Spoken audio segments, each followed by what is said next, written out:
Annyeong, we are this way. We are is Dera Safera Isyanti Sali Afridika Yongkivianus Bella. Ada yang tahu kita bahas apa? Yuk kita bahas sama-sama belajar reaksi glikolisis dan tahapannya. Apa yang kamu ketahui tentang reaksi kimia glikolisis? Pengertian glikolisis. Glikolisis adalah suatu reaksi kimia di mana terjadinya pemecahan pada glukosa yang mana glukosa dioksidasi menjadi molekul asam piruvat. Jadi, glikolisis ini sebuah rangkaian reaksi kimia penguraian glukosa yang memiliki 6 atom C menjadi asam piruvat. Senyawa yang memiliki 3 atom C, NADH dan ATP. NADH adalah koenzim yang mengikat elektron H sehingga disebut sumber elektron berenergi tinggi. ATP juga merupakan senyawa berenergi tinggi. Setiap pelepasan gugus fosfatnya menghasilkan energi. Pada proses glikolisis, setiap satu molekul glukosa diubah menjadi 2 molekul asam piruvat, 2 NADH dan 2 ATP. Dalam reaksi glikolisis, terdapat 10 tahapan reaksi kimia. Yang pertama, itu adalah fosforilasi glukosa. Yang kedua, isomerasi glukosa 6-fosfat. Yang ketiga, fosforilasi fruktosa 6-fosfat. Yang keempat adalah pemecahan aldol. Kemudian yang kelima adalah isomerasi dihidroksiaseton fosfat. Selanjutnya untuk tahap ke-6 itu ada oksidasi gliseraldehida 3-fosfat. Yang ke-7 transfer gugus fosfril. Yang ke-8 pergeseran gugus fosforil. Yang ke-9 itu adalah tahap dehidrasi. Dan yang terakhir itu adalah tahap transfer gugus fosforil. Tahap pertama adalah fosforilasi glukosa atau penambahan gugus fosfat pada glukosa. Reaksi ini dibantu oleh enzim heksokinase yang memisahkan satu kelompok fosfat dari ATP dan menambahkannya ke glukosa, lalu mengubahnya menjadi glukosa 6-fosfat. Proses glikolisis ini memerlukan satu molekul ATP dan diubah menjadi ADP karena pemisahan satu kelompok fosfat. Untuk tahap yang kedua adalah isomerasi glukosa 6-fosfat. Di dalam tahap ini terjadi perubahan reversibel antara bentuk cincin tertutup glukosa dengan bentuk cincin terbuka. Dari glukosa 6-fosfat atau gula aldosa pada reaksi pertama menjadi fruktosa 6-fosfat atau gula ketosa pada tahap ini. Proses isomerasi terjadi karena pergerakan atom oksigen karbonil dari karbon urutan nomor 1 ke nomor 2. Isomerasi glukosa menjadi fruktosa ini difasilitasi oleh enzim fosfoglukosa isomerase. Nah, sekarang kita akan membahas tahap yang ketiga, yaitu tahap fosforilasi fruktosa 6-fosfat. Pada tahap ini terjadi penambahan gugus fosfat atau fosforilasi. Gugus fosfat ditambahkan di gugus hidroksil pada karbon posisi 1. Hasilnya adalah fruktosa 1,6 bisfosfat yang siap dipecah menjadi 2 molekul gula fosfat dengan 3 atom karbon. Nah, kemudian proses fosforilasi kedua ini dikatalis oleh enzim fosfofruktokinase. Setelah kita membahas tahap nomor 3, kita akan masuk ke pembahasan tahap nomor 4, di mana tahap nomor 4 ini adalah tahap pemecahan aldol. Nah, tahap pemecahan aldol ini adalah tahap pembelahan fruktosa 1,6 bisfosfat menjadi gliseraldehid 3-fosfat dan dihidroaseton fosfat atau pemecahan aldol. Pada tahap keempat ini terjadi pembelahan molekul gula 6 karbon atau fruktosa 1,6 bifosfat menjadi 2 molekul gula dengan 3 atom karbon, gliseraldehid 3-fosfat dan dihidroaseton fosfat. Hanya gliseraldehid 3-fosfat sajalah yang dapat meneruskan proses glikolisis. Nah, adapun dihidroaseton fosfat akan diubah terlebih dahulu menjadi gliseraldehid 3-fosfat, yang mana tahap yang nantinya itu terjadi di tahap reaksi yang kelima. Nah, selanjutnya kita akan membahas tahap yang kelima pada reaksi glikolisis, yang mana tahap yang kelima itu adalah tahap isomerasi dihidroksiaseton fosfat. Seperti yang dijelaskan sebelumnya, bahwa hanya gliseraldehid gliseraldehid 3-fosfat saja yang dapat meneruskan proses glikolisis. Nah, pada tahapan kelima ini ada proses isomerasi dihidroaseton fosfat menjadi gliseraldehid 3-fosfat. Fosfat dihidroksiaseton adalah molekul hidup pendek, dibuat secara cepat kemudian diubah menjadi fosfat gliseraldehida oleh enzim fosfatriose. Jadi pada tahap keempat dan kelima dari glikolisis menghasilkan dua molekul fosfat gliseraldehida. Nah, gimana nih untuk tahap 1 sampai tahap kelimanya? Apakah sudah mengerti? Sekarang, kita lanjut.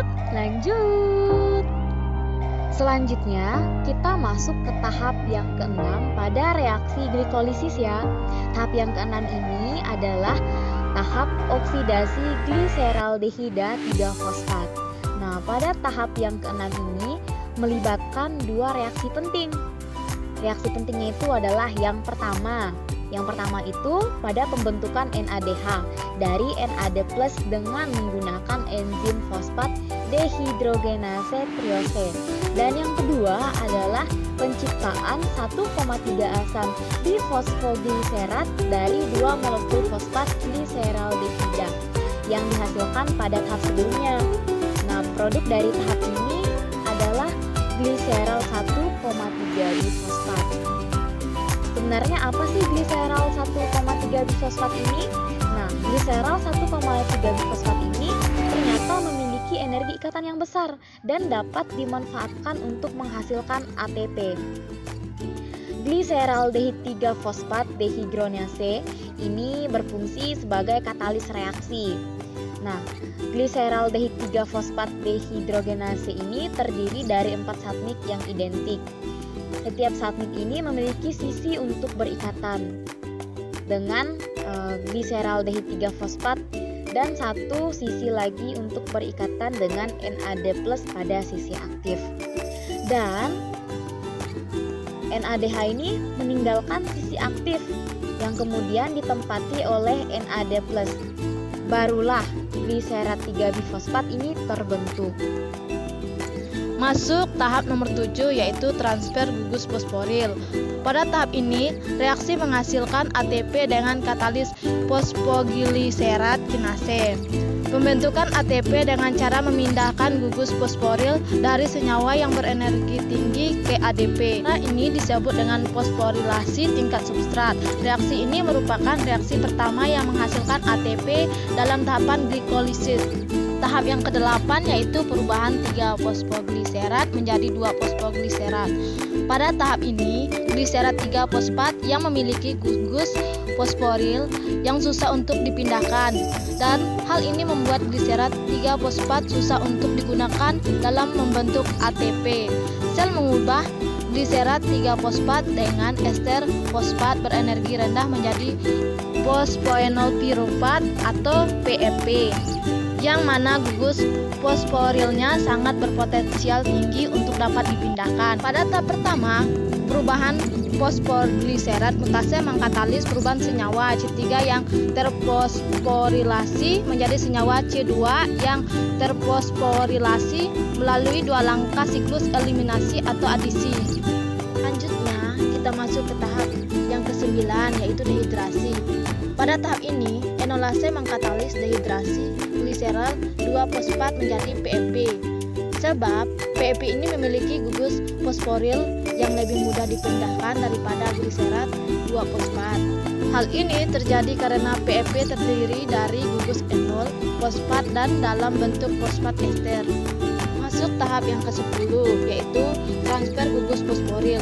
Transfer gugus fosforil adalah reaksi terakhir dari proses glikolisis yang dimana piruvat kinase mengkatalis perpindahan gugus fosforil dari PEP menuju ADP. 2 molekul ATP terbentuk untuk setiap molekul glukosa. Karena energi bebas dari hidrolisis sangat besar, perubahan PEP menjadi piruvat berlangsung irreversibel. Tahap ini menghasilkan 2 molekul ATP dan 2 molekul asam piruvat dengan bantuan enzim piruvat kinase pada 2 molekul asam fosfoenol piruvat dihasilkan pada tahap sebelumnya. Hal ini dimungkinkan setelah terjadinya transfer dari atom fosfor dan asam fosfoenol piruvat atau PEP untuk ADP. Nah, sekarang kita akan masuk ke hasil akhir reaksi glikolisis, yang dimana hasil akhirnya adalah piruvat yang dapat dibagi menjadi 5 perubahan, yaitu asetil KOA, oksaloasetat, etanol, dan laktat, dan alanin. Pada perubahan piruvat yang pertama, yaitu piruvat yang diubah menjadi asetil KOA, dapat digunakan pada beberapa siklus metabolisme.